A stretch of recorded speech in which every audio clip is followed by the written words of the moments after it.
자, 일단 우리 예제를 다운받으러 갈 건데요. 지금 현재 이 연구 문제라는 부분은 파일을 가져와서 수정하는 부분이에요. 그렇기 때문에 인터넷을 잠시 들어가도록 하겠습니다. 네이버 검색창에 경영과 회계라고 쳐주세요. 경영과 회계. 그럼 도서출판 경영과 회계가 들어와지고요. 여기 안에 보시면 데이터 다운로드 있죠. 요걸 눌러서 들어가세요. 그리고 2022 포인트 전산회계 1급 100 데이터를 클릭하셔서 다운로드를 받도록 하겠습니다. 얘가 exe 파일이거든요. 그래서 바로 열기를 해주세요. 그러면 백데이터를 받으면 이제 열려져서 설치창이 뜰 거예요.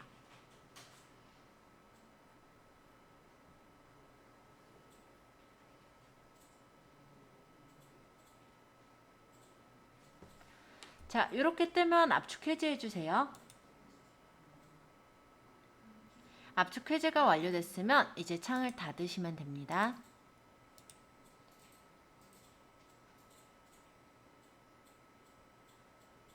다 됐다면 전산회계 프로그램을 열고 회사 코드를 보면 아직 없을 거예요. 회사 등록을 눌러서 이 창에서 F4번 회사 코드 재생성을 눌러주시면 회사 코드를 재생성하겠습니까? 라고 뜨고요. 예 누르시면 회사 코드가 이렇게 재생성이 됐어요. 자, 이렇게 재생성하고 나서는 회사 코드를 고를 수 있습니다. 자, 여기서 영구전자를 찾아주세요. 5290번이네요. 자, 이렇게 영구전자를 열어주세요.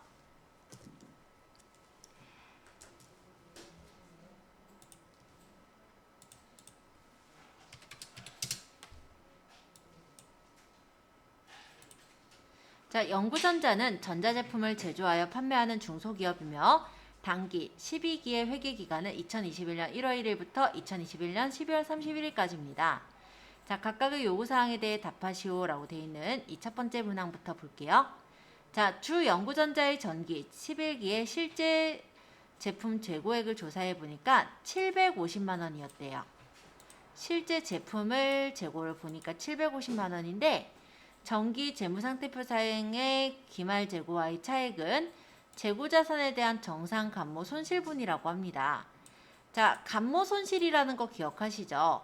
감모 손실이 무엇이냐면 우리가 제품을 만들다 보면 100개를 만들겠다라고 했을 때 불량이라든지 이런 것들이 있다 보니까 뭐 99개가 찍힌다든지 이런 식으로 약간 제품을 만들던 과정 중에 뭐 망가지거나 아니면은 못 쓰게 된 거 이런 게 이제 정상 감모 손실분이라고 생각하시면 돼요. 유실된 거 이런 거. 자, 그런 것들은 그냥 원가에다 더해버리거든요. 그래서 이 부분에 재무제표와 관련된 거래를 수정하시오 라는 분계예요. 자, 그러면 제품의 재고가 지금 보니까 750만원이기 때문에 실제 제품의 재고를 750으로 수정해 주셔야 되겠죠. 자, 정기분 재무제표로 가볼까요? 정기분 재무상태표를 눌러보시면은 이렇게 재무상태표가 보일 텐데요. 여기 제품 금액이 1000만원이 적혀 있어요. 실제 제품 조사액이 750만원이라고 했으므로 이 금액을 일단 첫 번째로 750만원으로 수정을 해줍니다. 그러면 일단 대차가 나요. 그쵸? 자, 그러고 정기분 손익계산서에 그 매출 원가에 기말 제품 재고액이 반영된 걸 한번 확인하러 가볼게요. 따라서 정기분 손익계산서를 열어보시면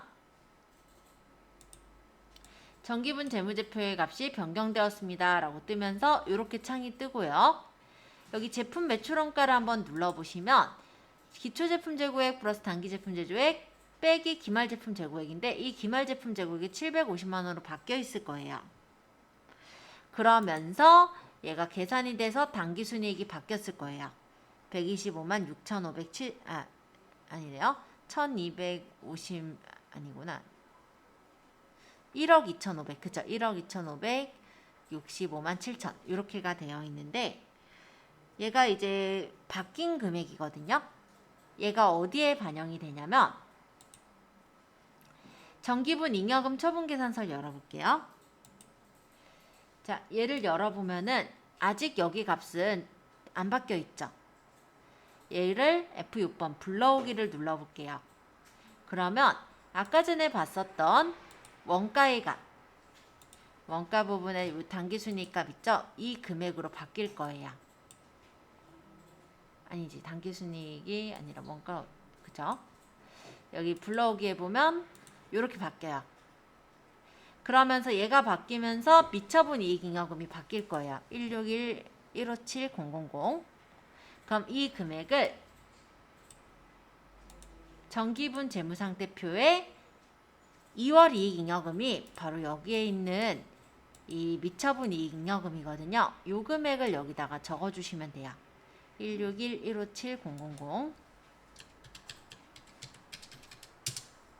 그러면 대차 차익이 없어지죠. 이렇게 분개를 합니다. 자, 정기분 재무상태표에 있는 제품의 경우는 기말 제품 재고예요. 근데 이 기말 제품 재고는 원가를 만들 때 반영이 되죠. 그래서 이 손익계산서 부분에 정기분 손익계산서 부분에 이 제품 매출 원가에 이렇게 반영돼서 수정이 되는 거고요. 그렇게 해서 매출 원가가 구해지게 되면은 그 원가랑 이익으로 계산이 된 당기 순이익도 역시 변동이 되는 거예요.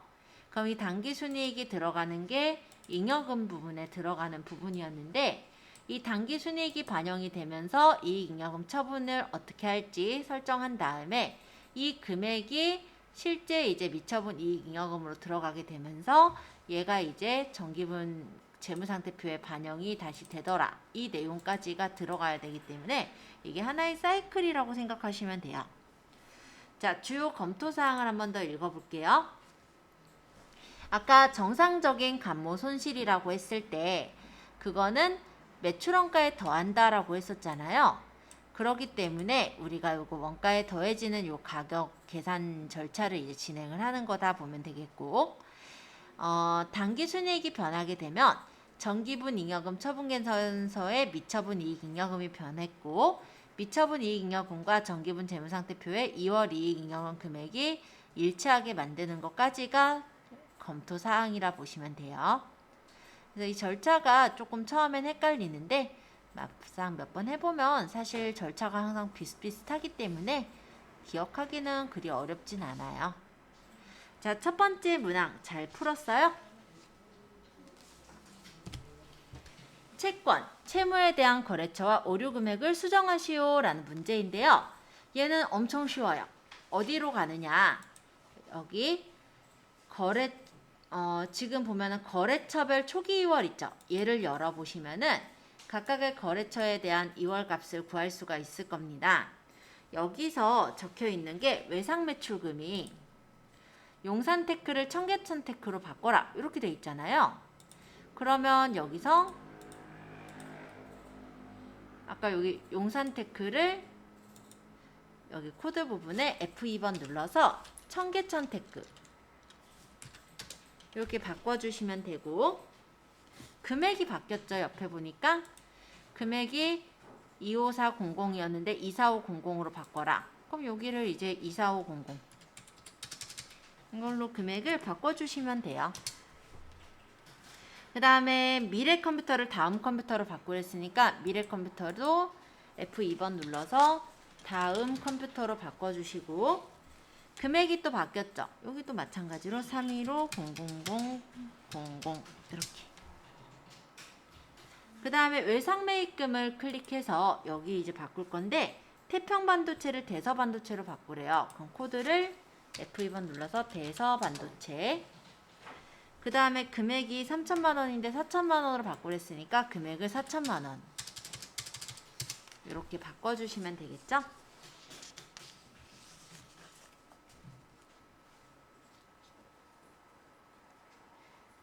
자, 312페이지. 다음의 거래처를 거래처 등록 메뉴에 매출 유형으로 입력하시오. 코드 1002번 상호주 JJ 사업자 등록번호 대표자 업종 종목 사업장 소재지 있습니다. 자, 이거 등록하실 때 닫고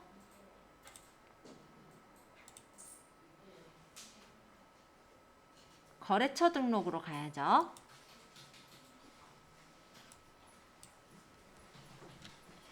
자, 여기서 JJ를 넣을 거니까 요 밑에다가 1002번 괄호하고 주 JJ 해서 요거 동시거래처로 할 거니까 탭 눌러주시고 사업자 등록번호 124 87 09458 됐죠? 대표자 성명이 박종진, 업태가 도, 쉼표 소매, 종목이 컴퓨터. 그 다음 주소를 F2번 눌러서 우편번호 검색에다 향남읍 삼천병마로 238 이렇게 해서 찾아보시면 바로 뜨죠. 안 뜨면 그냥 적으시면 돼요.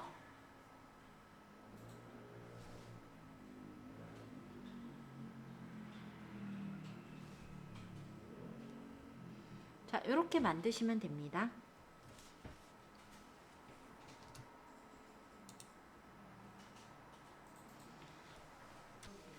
자, 그러면 이번엔 일반 전표 입력 메뉴에 추가 입력하는 거 할게요. 회계관리 재무회계 전표 입력, 일반 전표 입력을 클릭해서 들어가세요. 자, 여기 회계 창에다 이제 적을 건데요. 8월 5일자 분기부터 보도록 하죠. 김해남 씨로부터 장기 투자 목적으로 토지를 취득했답니다. 자, 그냥 토지를 취득했다면 토지가 맞을 텐데 투자 목적이 토지니까 투자 부동산으로 넣어야 되겠네요. 그쵸? 700만 원은 당좌 수표를 발행해서 지급하고 나머지 100만 원은 월말에 지급하기로 했다. 그러면서 이전 등기하면서 취득세도 들었어요. 자, 그러면 토지 취득할 때 들어간 토지 취득에 들어간 비용이 700만 원에 15만 원. 그러면 715만 원을 투자 부동산으로 넣어야 되겠죠? 그래서 차변에 투자 부동산 715만 원. 그러면서 대변에 나머지 100만 원은 월말에 지급하기로 했다. 이거 뭐라고 적을까요? 아직 지급 안 됐잖아요. 그쵸? 그러니까 미지급금 100만 원. 나머지는 당좌 수표를 발행해서 지급했네요. 700은. 그죠? 그럼 당좌 수표가 당좌 예금 700만 원. 그리고 현금으로 지급하기로 한 이 취득세가 대변에 현금. 이렇게 나가야죠.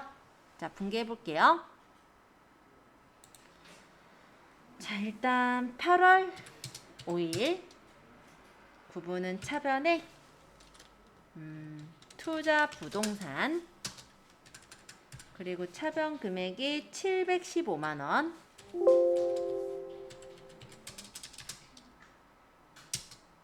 그 다음에 이제 대변에 700만 원 당좌 수표를 발행해서 지급했으니까 당좌 예금이 700만 원이 나갔고요. 그 다음에 대변에 100만 원 월말에 지급하기로 했으니까 미지급금. 미지급금은 채무채권에 관련된 거니까 거래처 적어야죠. 김해남. 그래서 금액이 100만 원. 아, 그럼 715만 원은 아니네. 토지를 취득하면 700만 원하고 나머지 100만 원이니까 815만 원이네. 그쵸? 잠깐 제가 잘못 봤네요. 815만 원 중에 700만 원 당좌예금 지급했다 이거고 나머지 100만 원 월말에 지급하기로 한 거니까 100만 원이 미지급금인 거고요. 그 다음에 취득세를 현금으로 지급한 거. 이게 이제 대변에 현금 15만 원. 이렇게 들어가야죠. 네, 이렇게 적으시면 돼요.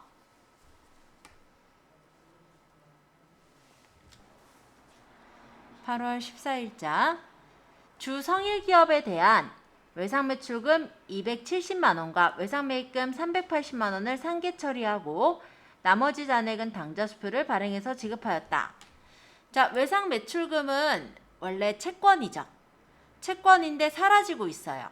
따라서 대변의 외상 매출금을 없애면서 외상 매입금은 원래 채무, 즉 부채죠. 근데 부채도 지금 상기하니까 없어지고 있어요. 그래서 차변의 외상 매입금을 적은 거예요. 나머지는 당좌수표 발행에 지급했으니까 당좌예금으로 빼면 돼요. 그리고 채무나 채권에 대한 거는 거래처를 적어야 되기 때문에 양쪽에 성일기업이라는 거래처를 적도록 하겠습니다. 자, 분개해 볼게요. 8월 14일 차변의 외상 매입금 거래처 성일기업.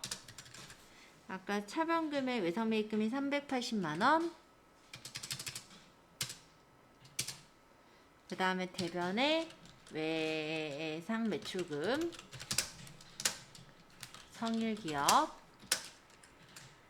대변 금액이 380이 아니고 270만원.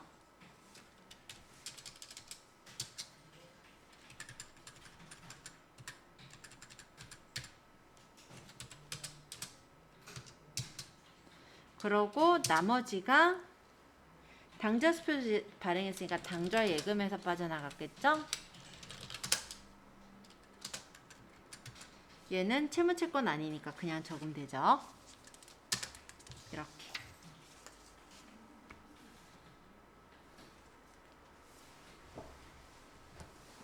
됐나요?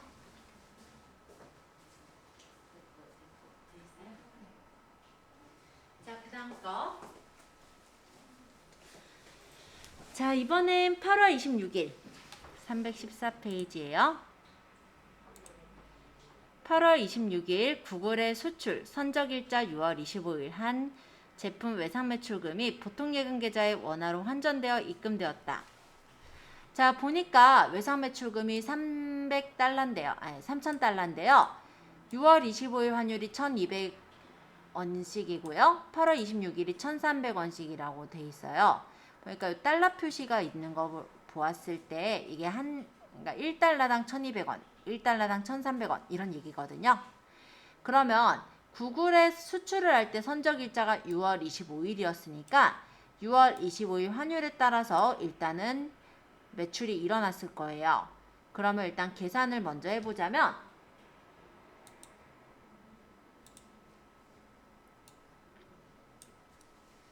3,000달러를 곱하기 1,200 해보면 360만원이 외상 매출금이거든요. 원래. 근데 환율이 8월 26일 날 환율대로 환전돼서 입금이 됐겠죠. 그러니까 원래대로라면은 360만원이지만 그 사이 환율이 100원씩 올랐거든요. 그래서 3,000달러가 1달러당 1,300원씩 하면 390만원이 된 거죠. 자, 그래서 실제 보통예금에 390만원이 들어오고 외상 매출금은 아까 계산해 보니까 360만원이었죠? 그러면 차이가 생겼죠. 외화로 환산하니까 차이가 났어요. 이거를 단기 중에 이렇게 외화 환산해 본 걸 외환 차익이라고 해요. 어쨌든 우리가 환전하면서 입금된 차익은 외환 차익이라고 합니다. 30만원 이렇게 적게 되는 거예요. 자, 분개해 볼게요. 자, 8월 26일 차변에 보통예금 390만원 그리고 대변에 외상 매출금 거래처 구글 그래서 얘가 360만원 그리고 대변에 외환 차익 그래서 30만원 이렇게 처리가 돼야 되겠죠?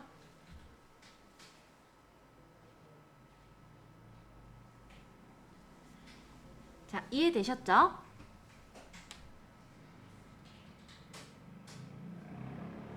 자, 그러면 그 다음 9월 19일 거래처인 주용산전자의 외상 매입금 5,500만원 중 3,300만원은 당좌수표를 발행하여 지급하고 나머지 금액은 면제받았다라고 되어 있어요. 자, 자, 그러면 이거는 어떻게 처리가 되냐면요. 일단 3,300만 원은 당좌 수표로 발행을 했으니까 당좌금에서 빠져나갔을 거고, 나머지 금액 면제받은 게 채무 면제 이익이죠. 채무 면제 이익으로 정리하시면 돼요. 외상매출요금은 원래 부채라 대변에 있겠지만 지금 지급돼서 없어지고 있으니까 차변으로 사라지는 거래입니다. 자, 9월 19일자 전표 입력해 볼게요. 9월 19일.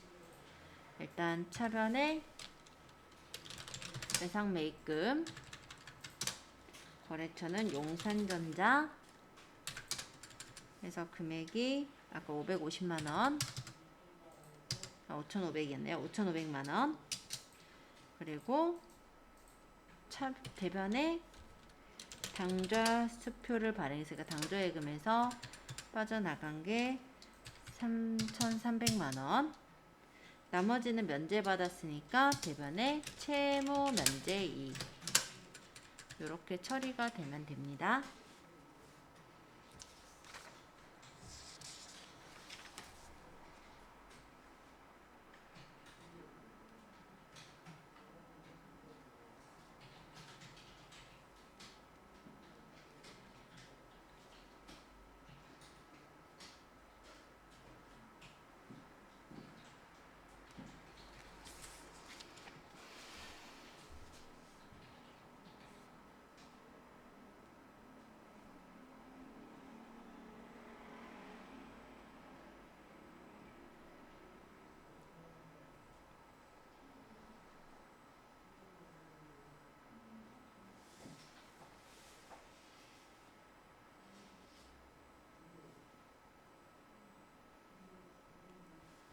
자, 여기까지 되셨죠? 이제 그 다음에 9월 26일자 거를 또 볼게요.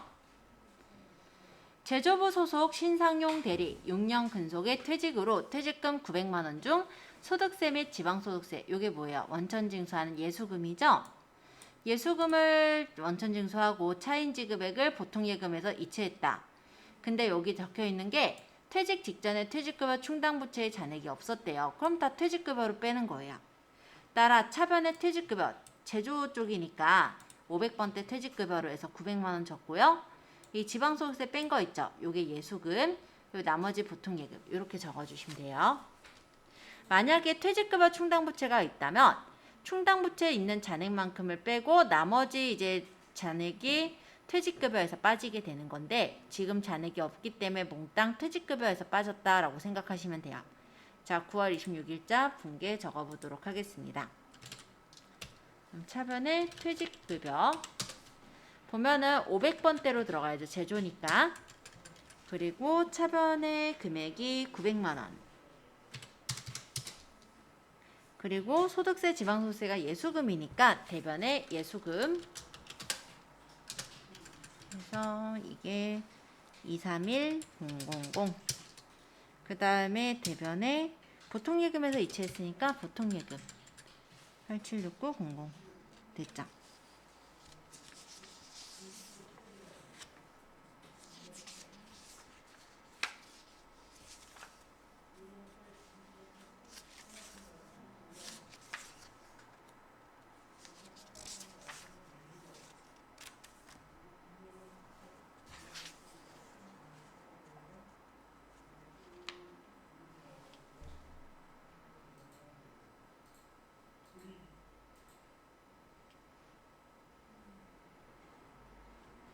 자, 여기까지 어렵지 않게 보셨다면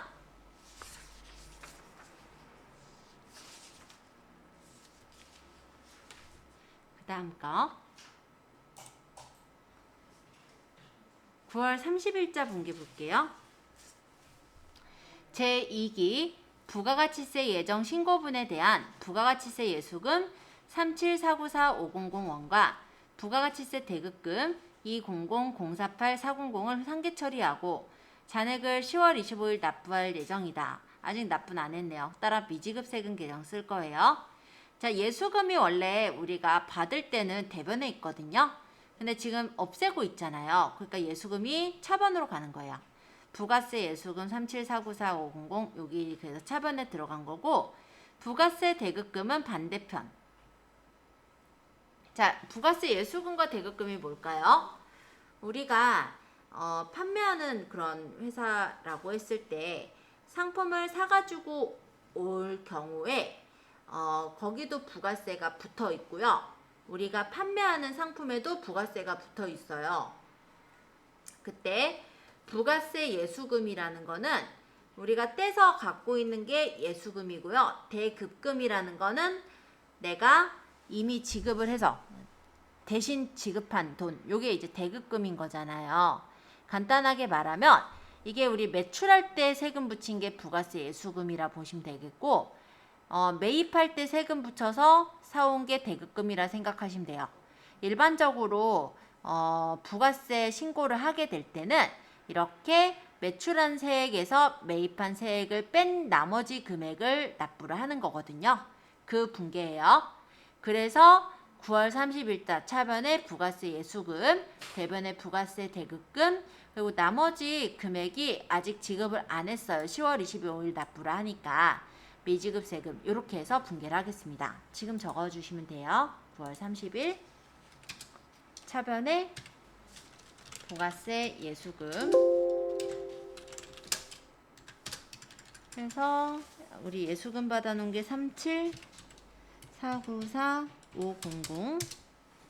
그 다음에 대변에 부가세 대급금. 얘가 20048, 400. 그리고 나머지가 미지급 세금. 됐죠? 17466, 100. 네, 요렇게. 요렇게 분계를 하면 돼요.